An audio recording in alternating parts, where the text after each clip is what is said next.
But I think the industry is just, it was designed to sell product and entertain the masses. And we've gotten to a point that to sell the product, we need to be more specific.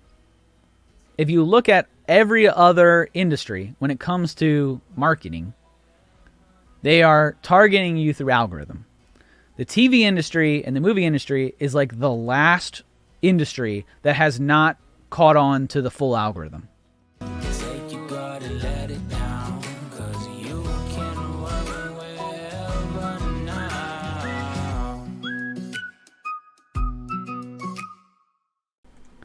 What's up, guys? Welcome into the Work Wherever podcast. This is a podcast where we talk about AI, automation, the ability to work wherever so you can live every day like it is Saturday. Today we're talking about Hollywood. We're talking about movies. We're talking about the protests that have broken out around artificial intelligence potentially taking jobs. So that's the topic du jour. This is a Roy's Rants episode, so we'll be short and to the point.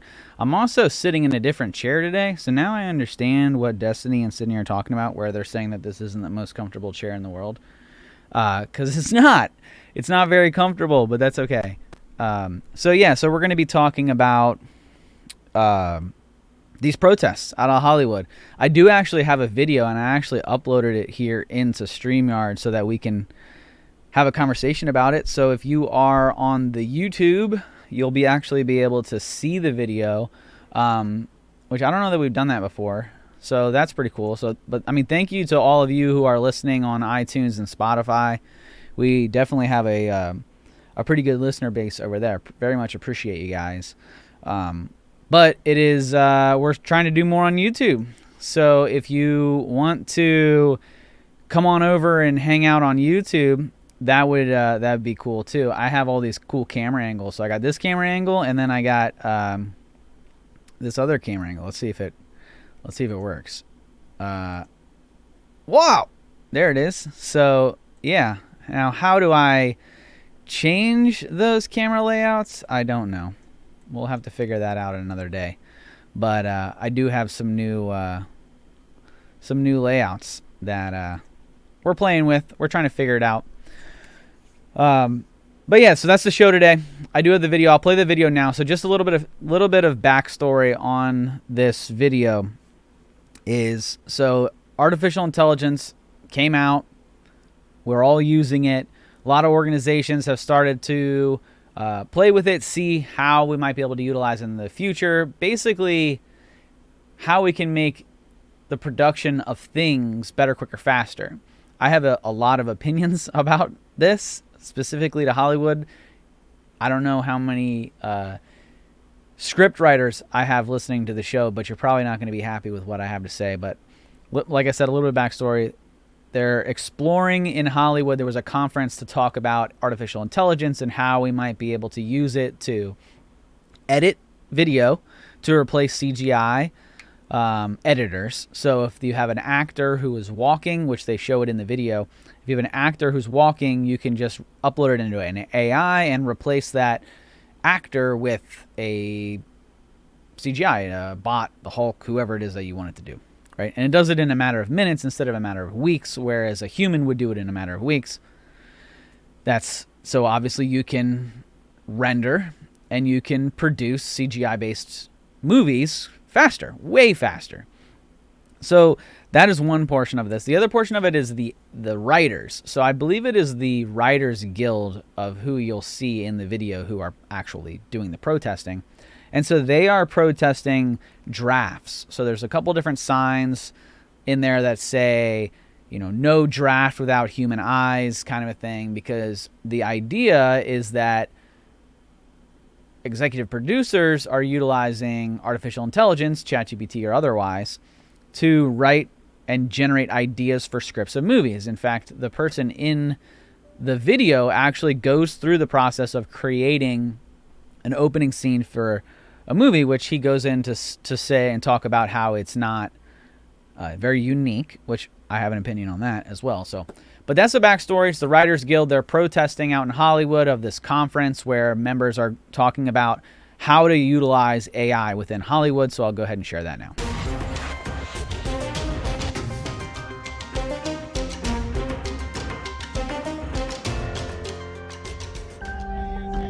For years, it was a source of inspiration for Hollywood's movie studios. Today, though, artificial intelligence is no longer a work of fiction, and it has become so real that writers on strike are now demanding guarantees against these new tools. We just know it's coming. We wrote Terminator, so we know it's coming down the line. It's one of the things they're talking about in negotiations, and it's something that I personally am very scared of, because if they start having computers write a first draft instead of a person, that takes away jobs. I'm worried that they'll sort of outsource more and more stuff to AI as we go along, and I think it'll just be a homogenized product that no one really wants to see, but is just sort of the fast food of the TV industry. I'm afraid that there will be a crazy villain that comes in and perfects it and cuts the writers all together. So is this just another science fiction movie, or will... So, yeah, so that's the general gist of it. I'll play the rest of it here, or at least I'll attempt to play the rest of it here. Hopefully you guys can still hear me. We're running into audio issues post these videos and sharing these videos out. But that's the gist of it, is you have these writers guilds who are essentially saying what I just summarized, to say, look, you know, the more control you give over to the bots, you know, we're losing our jobs. We don't like that. Of course they don't like that. I think the next clip here, the next portion of the video, which I'll see if I can play it, the next portion of the video is a little bit more interesting to me, because it gets into actually what is actually being pulled from the Chat GPT and the artificial intelligence. From their standpoint, it is essentially them saying, we don't want it to take our job, which that's pretty much what everybody's saying right now. Don't take our job. Don't take our job. We get it, right? So let's see if I can show the rest of this video so we can get into the actual artificial intelligence side of it, where the guy actually does an experiment. Of course not. Of course it's going to play the whole video again. So let's see. I'll just summarize. So the guy does a test, right? So he does a test of the actual artificial intelligence to see how good it does.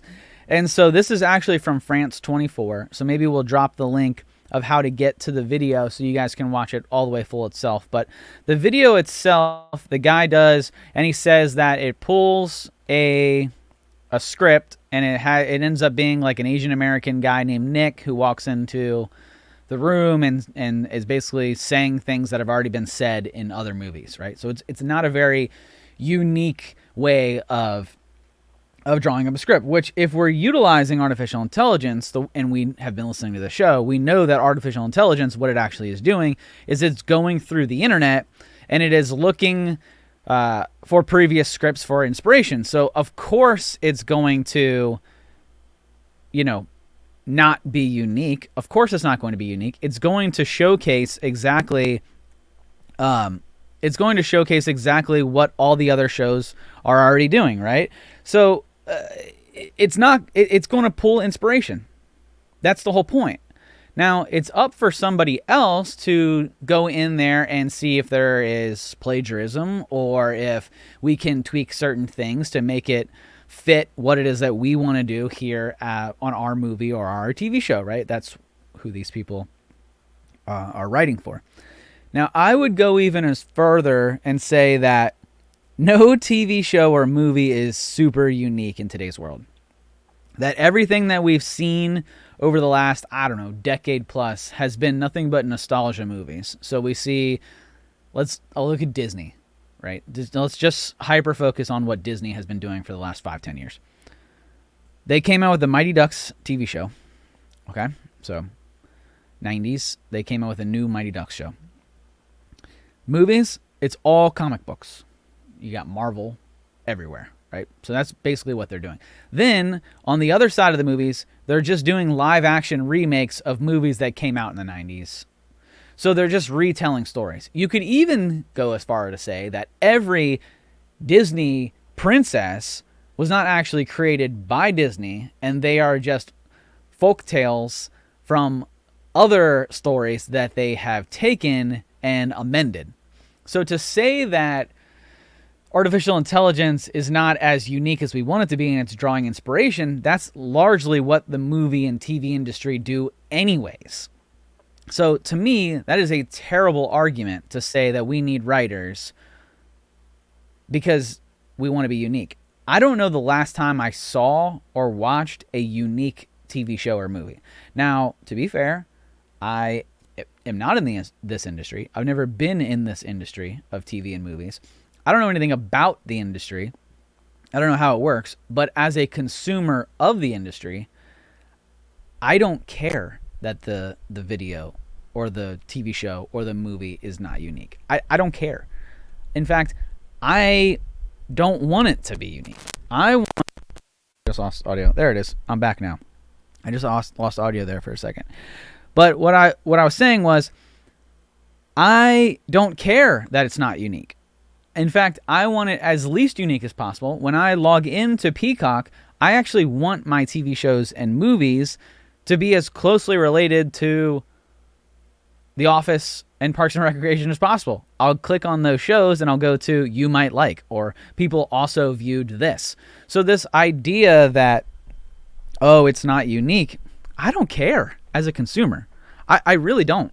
Now, the writers certainly care because they want to make it seem like they are artistic in some form or fashion. But I would even argue and say that most of the writers are drawing inspiration from previous shows and movies as well. So really, we're just speeding the process here, which is what artificial intelligence does. We're just speeding the process to get to a baseline draft script, which what the guy says in the video, which I didn't get to, he says that any executive producer would look at the script and throw it out immediately. Okay, but didn't it take us... I mean, he ran 10 queries, so didn't it take us like a couple hours to get this script instead of months? So wouldn't we be able to generate multiple scripts and then hand it over for the executive producer to read through and decipher which ones he actually wanted to take and make into a movie? So I don't understand that argument. Now, I'll take this a little bit further because I'm looking at it, and this is actually a conversation that I've had with my parents. So my dad, actually, he used to sell, he's retired now, living the life down in Florida riding on boats. But what he used to do is he used to sell supercomputers to the Pentagon. So if there's a supercomputer out there that lives in a SIPR network, my dad probably sold it to the government. He worked for a couple different companies that I won't name drop, but that was the... So I grew up around this idea of supercomputers. That's how I have the knowledge that I have, is came from my dad. I mean, obviously I'm in the industry as well now, but when people always ask me, Roy, how'd you get into what you did? Well, my dad did it on an on-premise environment with supercomputers, and then I was interested into it, and then I developed an art in developing artificial intelligence and automation, robotic process automation that played off of this data consumption of supercomputers. So there's the nerdy story as to how I got to where I got. But what we've been talking about, and where I think this is all going in terms of the Hollywood, is I think in the next 3 to 5 years, we're going to see a shift of one to many to one. And what I mean by that is, right now you have one show and many consumers. And so, like I mentioned, you log into your Peacock, your Netflix, Hulu, Disney, whatever you're watching, streaming and consuming your information, and it'll recommend shows based on your likes. So it says, hey, you liked these 5 shows. This show is pretty similar. Either it has a similar script, it's funny, it's a rom-com, it's a horror flick, it's a... you liked Dateline, you might like this murder show, right? Those kind of things. Or maybe it's the same actor, whatever. But it recommends shows for you now. But that show was created for a specific persona that is multiple people. So it's saying we're going to create a show for, we're going to create a show for these type of people. Which is about as old as TV. This style of creating shows and creating content for a wide variety of people is as old as the industry. So it needs to be disrupted at some point. What a lot of people don't understand is there's a thing called soap operas.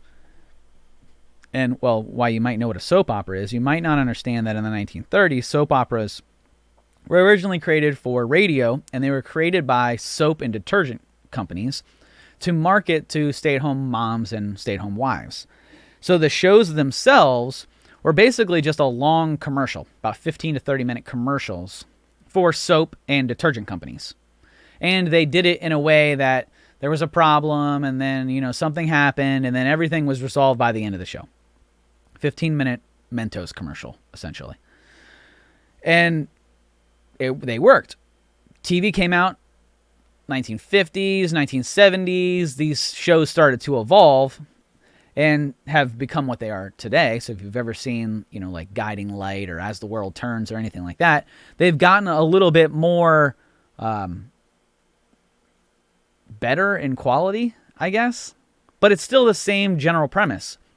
They're targeting stay-at-home moms and stay-at-home wives to sell them soap and detergent. That's why when you watch them, all of the commercials are generally cleaning products. That's how they got their name, soap operas. I would even go as far as to say that all daytime television is geared towards the stay-at-home mom and stay-at-home wife. If you look at some of the most popular shows out there, like The Price is Right, there's a reason why all of the products that they are bidding on are cleaning products or vacuum cleaners or washer and dryers. They're geared towards the stay-at-home mom and stay-at-home wife, or stay-at-home dad, if that's, that's you. But that's what daytime television is. Who is the audience? Who's watching? How can we sell more product to that audience? That was the way that TV worked. Enter streaming, and we now know them based on who they're watching specifically. So if we have our total user base and we say all of our users are watching these types of shows, we're going to put out more of those types of shows to make sure that our user base stays on, right? But what if, and now I'm circling back to the artificial intelligence aspect of this, what if we could, instead of creating one show to go after a target persona, we could create multiple versions of a show or multiple shows to target one specific person, you. What if we could do that? What if, stick with me here, artificial intelligence could run and could create a show specific to you? Now, Sydney and Destiny talk about this a lot, where we have TikTok, right? And the algorithm runs on TikTok, and it'll show you TikToks, and it'll show you Reels, and it'll show you information. YouTube does it as well, where it'll be like, we think you'll like this based on your search history. And then it even targets you with ads. Hey, what about this swimsuit? What about these sandals? What about this whatever? And it does that knowing your search history, and it does that knowing what you've watched. So now, what if with artificial intelligence, we could have this artificial intelligence read what you like through your search history, okay? Write a show or a movie based on your search history and your likes of what you are into, what you click, what you watch through all of your different platforms, and then design a specific show directed directly towards you to sell a specific product. So you're watching the show, and instead of it being some random school in Texas when you live in Virginia, it could actually pull the names of things around you in Virginia that you like. So for me, it would read my Facebook profile, see that I like the Washington Redskins and the Tennessee Titans, and then it would present some things in the show to say that, Tennessee Titans or Washington Redskins or Commanders, whatever they are, instead of having some random school or random team that doesn't exist. And then the artificial intelligence and these companies that are putting out these shows could work with advertisers to have them pay into the algorithm. So I'm sitting here drinking my First Form energy drink. And so the First Form energy drink product could just be dropped into shows through artificial intelligence. So the advertising company, First Form in this instance, would upload images or videos of their product that they want advertised, and then the artificial intelligence would then take that product and drop it into the shows and or movies of the people who have either been on the first form or may have potential interest in the first form. So now not only do we have a show that we know that these people will like based on their search history and based on their interest, but we can drop specific products into that show for them quickly. And now what you're saying is that's a lot to do for just one specific person. Yes, it is, except we're talking about artificial intelligence spinning this up in a matter of minutes. So you could run this every day for every single one of your users, and now you have a specific show, but just the products in the show are slightly different. The characters' names are slightly different. The demographics, the race, what they do for a living is all slightly tweaked and slightly different based on the user, and it's just done that way and spun up by artificial intelligence in a matter of minutes. Do we still need writers then? Let's talk about that for a second. If artificial intelligence is running this, it's more profitable for the executives because now I can just drop my products in whenever I want. Do I still need a writer? Because the entire purpose of the industry, if you really get down to it, the entire purpose of the industry is to reach a target demographic and a target audience to sell a product. That's the whole point. Do we still need writers? If artificial intelligence can do this, do we still need writers? I think the answer is no. I think that we're going to see writers transition their careers into prompters. So I was actually just having this conversation the other day with somebody at my son's lacrosse practice where we were saying, with these jobs of people who are copywriters, people who are script writers, people who are use case writers, people who are work instruction writers, we're going to see a shift from you are writing the content to you are prompting the artificial intelligence to write the content for you, and then you're reviewing it to ensure that it meets the needs of your customers or whatever it is that you're trying to do. Because if we remember, artificial intelligence is not written directly for you. It is written for blanket use. So if we ask it for information, it's not going to be geared towards your business or your process, which is why we got into the fact that you need to control your own data and you need to make sure that you're building bots on your own data. And so let's say you own your own data and you control your own data and you're writing queries on your own data using the artificial intelligence. So now it actually is spitting back your information. Is it correct? That's a prompter's job. So you're no longer a copywriter. Now you're a copy analyst, where you're analyzing the information and you know the process so that you can prompt the artificial intelligence and ask it a specific question in a way that is unique or that is specific to your organization and your unique process. And then you have the know-how and the whereabouts to understand what is returned by the artificial intelligence so that you can make a decision on whether or not it is correct. And that's what we're going to see with these writers, I think. I think in the next 3 to 5 years, a script writer is going to be out the door. I don't see a reason to have one, except for the fact that you want humans involved. But you humans who do this script writing, and you're yelling and throwing popcorn at me at the moment, go start your own business and gear it towards human. We're creating human scripts for humans by humans, because you can't stop the AI from writing scripts. Because, let's face it, there's a lot of crappy movies out there, and there's a lot of crappy TV shows. The Big Bang Theory is a example of how a crappy TV show can run for 10 years. There are people who wrote that. Let's just take a second to understand that there are people who spent their life's work writing The Big Bang Theory. It's a terrible show. It's awful. But somebody's over there writing that. You're telling me that artificial intelligence couldn't do just as good a job as some nerd scientist standing outside of a door, knocking 3 times and asking for penny. You're telling me that's so creative that artificial intelligence can't do that. Get out of here. There's crap on TV. There's crap all over TV. All you have to do is turn on any channel, and there's just crap. So will we still need good writers to come out with like this, the actual like really good TV shows and movies that are out there? Maybe like HBO, you know, like Game of Thrones and stuff like that. But when you really get into it, Game of Thrones was written about it. That movie is a book. So Lord of the Rings, the Amazon series, the book was already written. So could we just ask the AI to write a TV series about a book that already exists that people already love? I don't know. I'm having a hard time to actually understand why we need writers.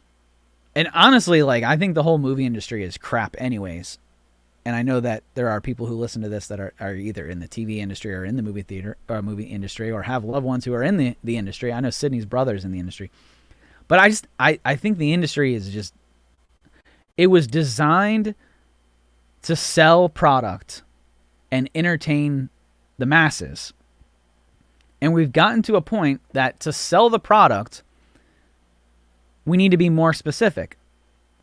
If you look at every other industry when it comes to marketing, they are targeting you through algorithm. The TV industry and the movie industry is like the last industry that has not caught on to the full algorithm. Meaning I can't direct to consumer market you. I still have to kind of go about it the old ways. But like I said, imagine if you could create a TV short, you know, a one series, a one season series that is built specific to the needs and the likes of one individual person, and you could replicate it through artificial intelligence. I think it's a no-brainer. I think it's where we're headed. But I don't know. Let me know what you think. Hit me in the comments here on the YouTube. Please like and subscribe. I hope you guys get a lot out of this. I haven't done a Roy's Rant in a while, and this was a fun one. I saw it come through, and I was like, whew, people are not going to like my response to this. But here it is. So, guys, that's the show for today. Thanks for hanging out. This has been the Work Wherever podcast. Please like and subscribe. We're on iTunes, Spotify. Please share it out if you get anything from it. Because we don't run ads. I'm not going to run any targeted ads on here. I don't got any AI. I actually have not even used artificial intelligence to ask it for a show script. Maybe I'll do that. Maybe the next show that I'll do, I'll ask it for a show. Like, what show do you want me to do artificial intelligence? And I won't deviate from the show. I'll just read the scripts. I'll do that. Maybe I'll do that next time. Thanks for hanging out, guys. This has been Work Wherever Podcast. Until next time, see you.